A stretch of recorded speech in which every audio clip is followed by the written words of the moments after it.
حضرت جابر بن عبداللہ رضی اللہ تعالی عنہ کہتے ہیں کہ رسول اللہ صلی اللہ علیہ وآلہ وسلم نے مجھ سے فرمایا، جابر کیا تمہاری بیوی ہے؟ میں نے کہا جی ہاں۔ آپ نے فرمایا، کیا تم نے صبیہ سے نکاح کیا تھا یا کنواری سے؟ میں نے کہا شادی شدہ بیوہ سے نکاح کیا تھا۔ آپ صلی اللہ علیہ وآلہ وسلم نے فرمایا، تم نے کسی کنواری سے شادی کیوں نہیں کی؟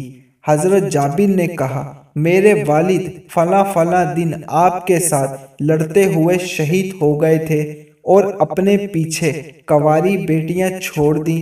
مجھے مناسب نہ لگا کہ میں ان جیسی ہی ایک ناتجربہ کار لڑکی لے آؤں، اس لیے میں نے بیوہ سے شادی کی کہ کسی کی جوئیں نکال دے اور کسی کی قمیص پھٹ جائے تو اسے سی دے۔ رسول اللہ صلی اللہ علیہ وآلہ وسلم نے فرمایا، تمہارا خیال بہت اچھا ہے، جزاک اللہ۔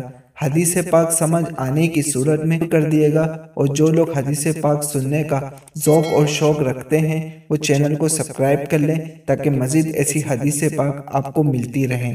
اللہ حافظ۔